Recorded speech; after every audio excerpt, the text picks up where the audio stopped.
Bonjour à tous, ici Chaos, et pour ce nouvel épisode d'Ethical Hacking, on va encore une fois passer de l'autre côté de la barrière, le bon côté de la barrière, puisqu'on va pas parler tout à fait de hacking, on va parler de sécurisation, et aujourd'hui, on va parler de sécurisation pour nos amis les développeurs.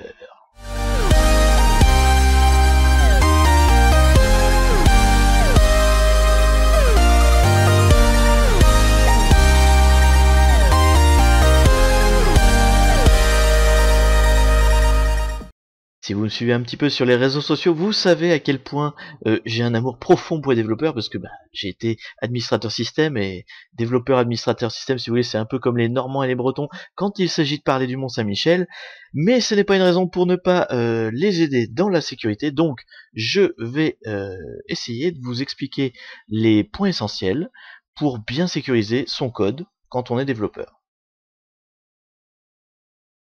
Alors bien évidemment, la menace la plus régulière, les endroits où on fait le plus attention, ce sont les inputs utilisateurs. Quand on a un formulaire, quand on demande une saisie à un utilisateur, en général, le premier réflexe quand on parle de sécurité, c'est de se dire, voilà, l'utilisateur peut injecter n'importe quoi, on l'a vu, on a fait des injections SQL, on a fait des injections de commandes, y compris dans les épisodes de un hacker en train de hacker. Donc vous avez vu tout ce qu'on peut injecter comme code à travers des variables utilisateurs, donc bien évidemment, c'est le premier point à surveiller. Mais ce n'est pas tout. En fait, si j'avais une règle générique, un peu comme je vous disais pour les mots de passe, je vous disais la règle la plus importante c'est la longueur, et bien pour les développeurs, pour la sécurisation du code, la règle à retenir, la règle d'or, c'est traiter l'ensemble des variables avec méfiance. Quelle que soit la variable, c'est-à-dire que, je vous disais, on a l'habitude de se méfier de celles qui sont saisies par les utilisateurs, il faut aussi surveiller toutes les variables qui sont dans notre code, y compris celles qui sont internes, du style argument, passer une fonction, appel à un emplacement mémoire qu'on veut ramener, enfin qu'on a stocké une information, etc. Un pointeur, enfin voilà, l'intégralité en fait des variables doit être surveillée, parce qu'en fait, effectivement, l'utilisateur peut de manière très directe injecter dans une variable utilisateur via un formulaire, des choses comme ça, mais bien souvent on oublie le fait que l'injection peut être beaucoup plus subtile, se propager un peu partout, venir par exemple de la mémoire vive, ça peut arriver. Donc l'utilisateur le hacker du coup n'injecte pas dans un formulaire, mais peut injecter via la mémoire de la machine sur laquelle il est différents éléments, peut modifier un pointeur, peut modifier le contenu d'une exécution, enfin voilà. Il y a des possibilités comme ça d'injection qui ne sont pas forcément directement liées à un input. Donc la règle vraiment d'or, c'est de surveiller l'intégralité des variables. Alors évidemment, je ne vais pas détailler chaque spécificité de code, de langage de programmation, ce sera trop long, aussi bien sur du langage de scripting que du code classique, que du orienté objet, enfin toutes ces choses. La règle est générale, c'est vraiment surveiller les variables. Alors, qu'est-ce que j'entends par là? Parce que là, on a dit de quoi il faut se méfier, mais comment on protège ces variables? Alors, encore une fois, je vais essayer d'être assez générique, mais il y a plusieurs méthodes qui sont utilisables à peu près n'importe où, dans n'importe quel langage. La première, c'est le typage. Chaque variable doit avoir un type. Alors, il y a des langages de programmation où le type est optionnel, il faut le spécifier. Je crois que c'est le PHP, si je ne m'abuse, il a un type optionnel, donc il faut spécifier le type qu'on attend. Ça veut dire quoi? Ça veut dire que par exemple, quand vous avez une variable qui est censée contenir un numéro de téléphone par exemple. Non, c'est un mauvais exemple. Un numéro tout court, un chiffre. À aucun moment, cette variable doit être autre chose que du chiffre. Donc vous devez interdire tout ce qui est string, donc chaîne de caractères, ou enfin voilà, tout ce qui est saisi autre que un chiffre. Donc si par exemple on sait qu'on veut absolument, par exemple un numéro de page, voilà, j'ai une variable qui dit je dois afficher la page numéro tant, je sais qu'il y a 200 pages, bon ça peut tout à fait être un integer, un entier, puisque c'est inférieur à 256, donc tout va bien. Donc un integer, ça on sait que c'est un chiffre, enfin, c'est un nombre, si on type la variable en integer, on sait qu'on n'autorisera jamais autre chose qu'un nombre à l'intérieur de cette variable. Voilà ce que j'appelle le typage. C'est vraiment, on sait quel va être le type de variable, on doit le forcer. On doit rendre obligatoire ce type de variable partout dans notre code à chaque fois qu'on assigne des valeurs dans la variable. Donc que ce soit en externe, via un input utilisateur, mais aussi à tout moment de notre code. C'est-à-dire qu'à un moment donné, on va déclarer une variable, qu'elle soit temporaire ou globale, peu importe. On va toujours, à chaque fois qu'on déclare une variable, la typer. C'est obligatoire quand bien même votre langage de programmation ne l'oblige pas. Ça, c'est une première chose. Après, toujours dans cette optique de contrôler le contenu de la variable, il faut mettre, dans la mesure du possible, un formatage de la variable. C'est-à-dire que, par exemple, donc là je reprends mon exemple du coup du numéro de téléphone, on sait quel est le format d'un numéro de téléphone en France. Donc c'est une série de chiffres avec des points, et c'est écrit toujours de la même façon, et c'est toujours de la même longueur. Donc, quand vous allez demander, enfin, quand vous allez avoir une variable qui contient un numéro de téléphone, que cette variable soit une saisie utilisateur ou que ce soit vous qui la récupériez via un select, peu importe où se trouve la variable dans votre code, ou qu'elle soit accessible ou non par un utilisateur, vous devez la contrôler et vérifier à tout moment qu'elle contient bien ce que vous voulez qu'elle contienne. Ça veut dire quoi? Ça veut dire que je dois formater, alors là encore une fois ça dépend du langage de programmation, mais voilà, je sais qu'il y a un certain nombre de chiffres, qu'il y a des points, et à tout moment, je dois le revérifier. C'est-à-dire, par une saisie utilisateur, c'est le plus évident. On se dit ok, l'utilisateur va saisir quelque chose, donc je fais un petit JavaScript par exemple pour l'empêcher de saisir un autre format, bon ça c'est une première chose, un premier contrôle. Une fois que c'est arrivé jusqu'à moi, enfin le code, la variable est dans le code, elle a été saisie, je vérifie, donc j'ai fait un typage spécifique avec un format spécifique qui fait que la variable, de toute façon, même s'il passe le JavaScript de contrôle, ne contiendra jamais autre chose qu'un numéro de téléphone. Donc je force le typage, hein, je force le format, bref, je force tout pour que ce soit physiquement impossible que cette variable contienne autre chose qu'une chaîne de numéros avec des points, enfin qui correspond à un numéro de téléphone. Donc c'est vraiment contrôler à tous les bouts, pas uniquement empêcher la saisie parce que le format n'est pas bon. Vraiment, au niveau de votre variable dans votre code, empêcher que la variable ne puisse contenir autre chose que le format attendu.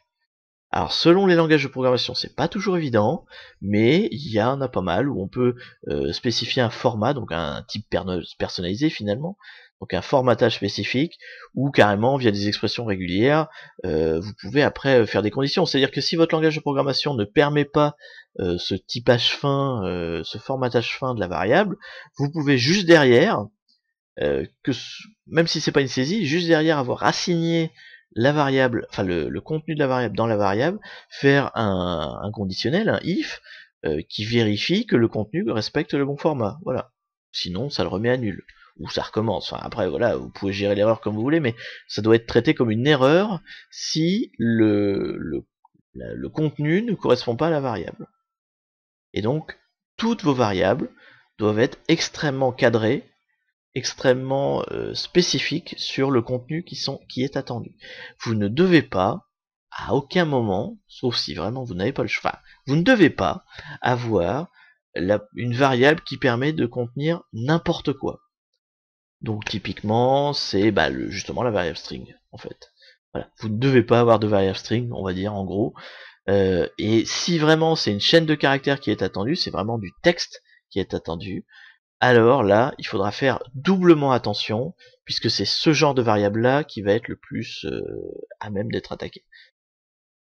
Donc, spécifier la longueur, vérifier qu'il n'y a pas de caractères spéciaux dedans, enfin bon, voilà, là c'est un certain nombre de pratiques et de consignes on voit déjà par ailleurs, c'est ce que vous trouvez partout sur le net, hein, quand vous avez une chaîne de caractères, il faut faire un escape de tous les caractères spéciaux. Ça c'est effectivement une chose, mais en amont, avant même d'avoir fait ça, il ne doit y avoir comme variable dans votre code, en chaîne de caractères, que le strict minimum. Vous devez vraiment typer et formater toutes vos variables de manière extrêmement précise. Pardon. Une autre solution, par exemple, c'est de faire des listes fermées. Si vous savez que, par exemple, je sais pas, qu'est-ce qu'on pourrait dire comme exemple, le genre. Vous avez un formulaire où dans votre code, vous définissez masculin, féminin, autre, non-binaire, enfin bon voilà. Vous avez toute une liste de genre ou de statut, ou monsieur, madame, mademoiselle, enfin voilà, tout ce genre de liste classique. Vous devez avoir dans votre typage, dans votre formation, dans votre formatage, une énumération complète de tous les statuts possibles. Vous ne devez pas avoir de champ ouvert pour dire autre ou divers, et puis là l'utilisateur saisit ce qu'il veut. En général, il faut éviter ce genre de choses, il faut vraiment avoir une énumération complète. Donc genre statut OK, KO, non available, enfin voilà. Là vous avez les statuts complets, début, fin, milieu, enfin tous les statuts, vous devez les énumérer. Donc là aussi, ça permet d'avoir un formatage extrêmement fin. Alors ça peut aller loin, hein. Vous pouvez avoir une liste déroulante d'années, par exemple, d'années de naissance. Bon bah vous avez la liste déroulante des années. C'est pas juste cosmétique, par exemple dans votre formulaire où vous avez saisi les différentes années possibles. Il faut qu'au niveau de votre code, vous n'acceptiez que les différentes années visibles dans votre formulaire. Et pas parce que quelqu'un qui va faire du hacking au niveau de votre formulaire, typiquement c'est un grand classique, vous pouvez éditer les valeurs des formulaires, y compris les champs fixes. Donc même s'il y a une liste d'énumération dans un formulaire, je peux moi saisir n'importe quoi comme valeur à la place et la transmettre dans la variable de votre code. Donc ça, typiquement, il faut le contrer en mettant au niveau de votre code lui-même la liste des valeurs attendues. Il ne faut pas uniquement avoir du contrôle en amont, enfin du contrôle cosmétique finalement, en disant bah oui, si j'interdis à l'utilisateur de saisir telle valeur, à aucun moment il ne le fera. Bah si, on peut contourner ce genre de contrôle. Donc quand bien même cosmétiquement la valeur n'est pas présente, le hacker pourra quand même essayer de l'injecter, et donc vous devez physiquement, au niveau technique, au niveau du code, l'interdire. Voilà. Donc traitez l'ensemble de vos variables avec méfiance, et vraiment, là à chaque fois je parle du formulaire, mais c'est valable aussi pour l'ensemble de vos variables en interne. Si vous avez par exemple un code où il n'y a aucune saisie utilisateur, mais je fais un select sur une base de données, et le résultat, je m'en sers pour faire quelque chose, et bien partez du principe que la valeur retournée par votre select peut être injectée, peut avoir une faille, et parce que par ailleurs, hein, votre base de données, et vous devez en être méfiant. Quand vous appelez un truc en mémoire, vous devez en être méfiant aussi. Enfin, vous devez vous méfier de l'ensemble des valeurs qui peuvent être envoyées dans les variables que vous utilisez. À partir du moment où vous avez cette hygiène-là de vérification des variables, alors vous aurez un code beaucoup plus sécurisé et beaucoup moins sensible aux attaques. Alors on parlait d'hygiène, je vais quand même finir sur un point un peu spécifique, qui n'est pas exactement du hacking, enfin en tout cas pas dans le sens classique d'injection. On peut aussi tout simplement faire du hacking pour faire planter un programme. Il n'y a pas forcément besoin d'injecter de valeur, on n'a pas forcément envie de récupérer une information cachée, hein, mais ça peut être des attaques de déni de service ou autre. Donc le but là c'est plus d'injecter, enfin de faire tourner le programme pour qu'il fasse planter la machine sur laquelle il tourne. Donc dans ces cas-là, encore une fois, c'est une question d'hygiène, mais c'est pas tout à fait la même approche, la même démarche. Dans ces cas-là, il faut faire très attention à tout ce que vous ouvrez, fermez, mais ça normalement c'est de la bonne pratique de développeur hors sécurité. Il faut vraiment toujours nettoyer tout ce que vous faites. C'est-à-dire, je déclare une variable, je l'utilise, quand j'ai fini, je la libère. Donc c'est typiquement un truc possible en C, hein. En C je sais qu'on peut le faire, en PHP on peut le faire aussi, après je connais pas tous les langages de programmation, mais théoriquement vous avez l'équivalent à peu près partout. Quand vous déclarez une variable, vous l'utilisez et vous la libérez. Quand vous alors aussi quand vous avez des variables, Si le scope de la variable, le périmètre, c'est uniquement du local, dans la fonction, vous la déclarez en local et pas en global. Ça, ce sont normalement des bonnes pratiques qui sont enseignées quand on apprend le développement, donc normalement j'ai pas trop insisté dessus, mais c'est aussi une source de possibles attaques, plus sous forme de déni de service que sous forme d'injection, mais où on va se retrouver avec du code qui est mal nettoyé, qui n'a pas une bonne hygiène. C'est surtout en Java en général, parce qu'on compte un peu sur le garbage collector du JavaScript, enfin de la console Java qui est pas toujours au point, donc faites-le vous-même. Ne comptez pas sur un programme tiers pour vous faire votre ménage. Libérez la mémoire que vous n'utilisez plus. Enfin, essayez d'avoir un code très très très propre à ce niveau-là. Ça évitera donc les attaques de ligne service, ça évitera aussi les dumps de mémoire. Enfin bon, il y a plusieurs formes d'attaques. Le fuzzing en fait, ce qu'on appelle, c'est vraiment toutes ces attaques qui sont à base de on sature le code jusqu'à lui faire lire des éléments de mémoire qu'il n'est pas censé lire, remplir des éléments de mémoire qu'il n'est pas censé remplir, enfin, voilà, ce genre de choses. Donc d'une manière générale, avoir une bonne hygiène de gestion, voilà, ouverture, fermeture, pour les fichiers comme pour les variables, comme pour la mémoire, ça permettra aussi d'éviter un certain nombre de hacks. Donc je rappelle les deux grandes règles. Méfiez-vous de toutes vos variables, y compris celles qui sont internes. Pas uniquement, parce que vous pouvez vous dire, bah celles qui sont internes, c'est moi qui les gère, je fais ce que je veux. Non. Méfiez-vous-en, donc typez, formatez, formatez de toutes vos variables de manière très précise. Et donc deuxième règle, libérez tout ce que vous utilisez pour avoir une hygiène de gestion, ouverture, fermeture, de mémoire, de fichiers, de variables, la plus propre possible. Et normalement, avec ces deux grandes règles-là à avoir en mémoire, vous aurez du code qui sera extrêmement plus résistant aux formes d'attaque. Ça n'empêchera pas tout, bien évidemment, on ne peut jamais faire 100% en sécurité, mais au moins vous aurez quelque chose d'assez efficace et puissant. Et c'est contraignant, mais si vous le pensez dès le départ, si vous typez vos variables dès le début, en fait, finalement, ça prend pas si longtemps que ça. C'est-à-dire que j'ai une nouvelle variable, je mets sa définition, je l'écris, bah c'est bon, j'ai plus besoin d'y retoucher, je peux m'occuper du reste de mon code. C'est ce qu'on appelle le security by design, et franchement, c'est pas si terrible que ça. Donc amis développeurs, voilà, j'espère que je vous aurai appris quelque chose. Bien évidemment, je n'ai pas été extrêmement pointu et technique, je fais de la vulgarisation, mais voilà, vous avez normalement les grandes règles. J'espère qu'avec ça, nous pourrons entretenir notre amitié. Oui, je sais, c'est une petite blague anti-développeur, mais j'aime quand même les développeurs, ne dénigrons pas, ils font un boulot formidable quand ils veulent bien le faire. Voilà. Sur ce, allez, je vous dis à la prochaine. Salut.